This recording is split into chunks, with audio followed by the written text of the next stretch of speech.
राधे राधे।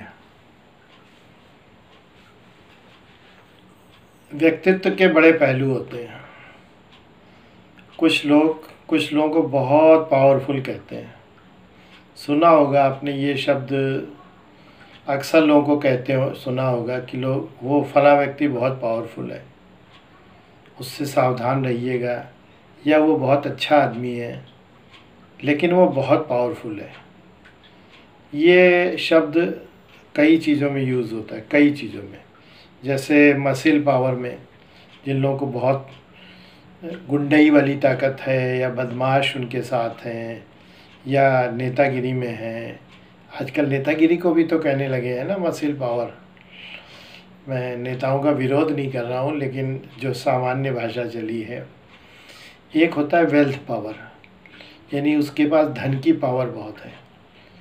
और एक होता है कि वो ओवरऑल बहुत पावरफुल है। ये सारी चीज़ें होने के बावजूद भी क्या आपने कभी उन इंसानों की निजी ज़िंदगी को देखा कि वो निजी ज़िंदगी में कैसे हैं? बहुत कमज़ोर, बहुत कमज़ोर।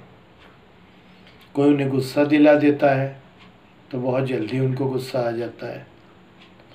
कोई उनके मक्खन लगा देता है, उनकी चाटुकारिता कर देता है, बहुत जल्दी वो खुश हो जाते हैं।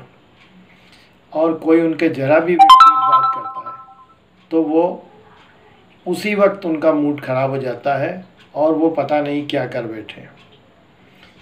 हर समय वो उत्तेजित रहते हैं, तो उनके मन की पावर बहुत कमज़ोर है। मन से वो बहुत कमज़ोर है, बहुत कमज़ोर। मैं आज जिस बात में बात कर रहा हूँ वो इनर पावर की बात कर रहा हूँ। Inner power. इस संसार में वही व्यक्ति आनंदित है जो इनर पावर से भरपूर है। इनर पावर माने मन की पावर। मन की पावर बहुत थोड़े लोगों के पास होती है, बहुत सारे लोगों के पास है। आप देखते होंगे कुछ लोग बहुत खुश पाए जाते हैं, उनके अंदर कोई तकलीफ़ ही नहीं होती, या उनको आप कितना भी तकलीफ़ देने की कोशिश करो उनके ऊपर फ़र्क नहीं पड़ता है। ये है इनर पावर, मन से मजबूत। उनका मन किसी और के साथ बुरा व्यवहार करने की न तो कोशिश करता है, न किसी और के बुरा व्यवहार करने का उनके ऊपर फ़र्क पड़ता है, क्योंकि वो मन से बहुत मजबूत है, वो अपने आनंद में मग्न है। साधु सन्यासियों ने तो इसका बहुत बहुत तरीके से वर्णन किया है। मैं उस बारे में बहुत गहराई में नहीं जाना चाहता। मैं केवल ये कहता हूँ कि आप अपने मन को अपने हिसाब से चलाइए। किसी ने आपके साथ बुरा व्यवहार कर दिया, आपकी एक रिश्तेदार आई, उन्होंने आपके साथ गंदा सलूक किया, या आपके मन के हिसाब से बात नहीं की, आपका मन उसी वक्त छिन्न भिन्न हो गया, या आपसे खाली नहीं बोले तब भी आपका मन उदास सा हो गया, आपका मन विखंडित हो गया। क्यों हो गया? इसलिए हुआ कि आपका मन आपके हाथ में नहीं है। आपके मन का रिमोट कंट्रोल उस इंसान के हाथ में है। उस इंसान के हाथ में है जिसने आपके साथ बुरा सलूक किया, या जो आपके पास आने से पास बैठ के बोला नहीं बोला, आपके मन पे क्या किया, लेकिन नहीं है आप, क्योंकि उसके मन से प्रभावित हो रहे हो, तो आपका मन आपके काबू में नहीं है। क्यों मन को गुदाते हो? अच्छा, इसके बाद क्या होता है कि ऐसे लोग जब कभी इससे प्रभावित हुए, कभी उससे प्रभावित हुए, कभी बाहरी दुनिया से प्रभावित हुए, तो धीरे धीरे जब अकेले होते हैं तो भी उनका मन कूद फान करता रहता है, और वो कूद फान करके उनका मन तब भी शांत नहीं होता है, तब भी वो किसी न किसी तरह से उनको परेशानी करता रहता है। अंत में इसमें एक फिजिकल बीमारी भी आती है जिसे हम लोग डिप्रेशन कहते हैं। वो बीमारी आजकल तो बहुत ही ज़्यादा छाई हुई है। उसकी केवल एक वजह है कि हमारा मन हमारे काबू में नहीं है। हमारा मन हमारे काबू में नहीं है, और हम उसके लिए कोशिश भी नहीं करते हैं। अगर कोशिश करें तो हमारा मन हमारे काबू में आएगा। छोटे छोटे प्रयास करने हैं। हम ऑफिस जाते हैं, हमको घर की चिंता लगी रहती है। क्यों लगी रहती है? हम ऑफिस बैठे हैं, तो हमें ऑफिस के बारे में सोचना चाहिए, न कि घर के बारे में। फिर जब हम घर आते हैं तो हमारे घर में हमारी पत्नी है, बच्चे हैं। पत्नी घर हंस के इंतजार कर रही है, या मान लीजिए उसका मूड ऑफ भी है, तो तो हमें उस समय ऑफिस की चिंता लेके अगर बैठेंगे तो न तो ये जान पाएंगे कि पत्नी क्यों परेशान है, न बच्चों की कोई समझ पाएंगे।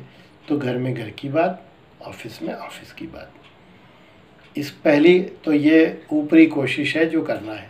दूसरी बात ये करना है कि मन को चिकना घड़ा बनाना है।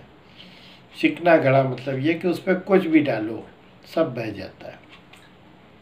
मन आपका ये नहीं हो कि किसी ने आपकी खिल्ली उड़ा दी तो अशांत हो गया, आपके हिसाब से नहीं चला तो अशांत हो गया, आपका नुकसान कर दिया पैसे का तो आप अशांत हो गया, आपकी प्लानिंग के हिसाब से नहीं चला तो आपका मन अशांत हो गया। आपका मन बिल्कुल शांत रहना चाहिए। जब आप शांत रहेंगे तो सबसे बड़ी बात यह कि आपकी तंदुरुस्ती बहुत अच्छी होने वाली है, आपका ज्ञान बहुत बढ़ने वाला है, आप धनवान होने वाले हैं, आप घर के सब लोगों को खुश रखने वाले हैं, और सबसे बड़ी बात आप अपने को खुश रखने वाले हैं। चॉइस आपकी है, सोचना आपको है कि आप चाहते क्या हैं। अगर आपके दिमाग में ये है हरदम पड़े रहो एक ही प्रकार की चिंताओं में तो बात दूसरी है, वरना मैं तो ये राय देता हूँ सबसे पहले मन को शांत करिए और मन का रिमोट कंट्रोल अपने पास में ले आइए।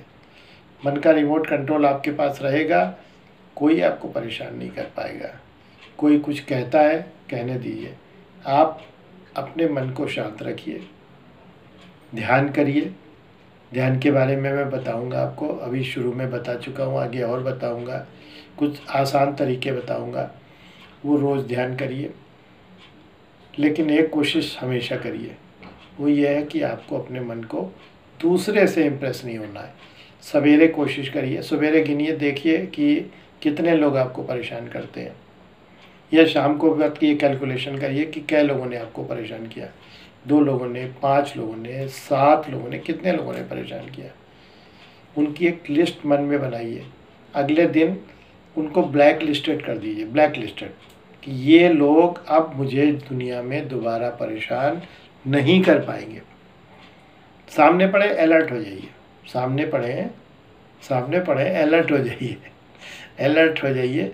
सोच लीजिए कि ये अब मुझे तंग नहीं कर पाएंगे, मैंने तुम्हें पहचान लिया है मैंने तुम्हें, अब तुम मुझे परेशान नहीं कर पाओगे। कह लो जो कुछ कहना है, जो भी कहना है कह लो, मैंने तो कल से तुम्हें ब्लैक लिस्ट कर रखा है।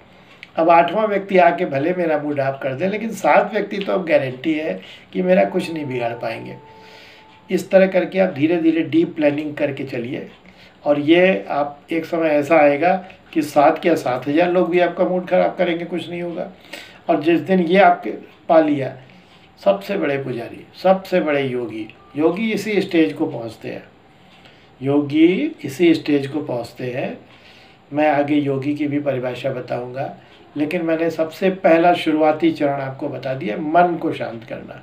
मन को शांत करेंगे तो आपको बहुत आनंद मिलेगा, बहुत आनंद। और हम लोग के दुख का कारण भी यही है कि हम लोग का मन शांत नहीं है, ये दूसरे के हिसाब से चलता है। जिस दिन हम लोग दूसरे के हिसाब से चलना छोड़ देंगे, हमारा मन शांत हो जाएगा। राधे राधे।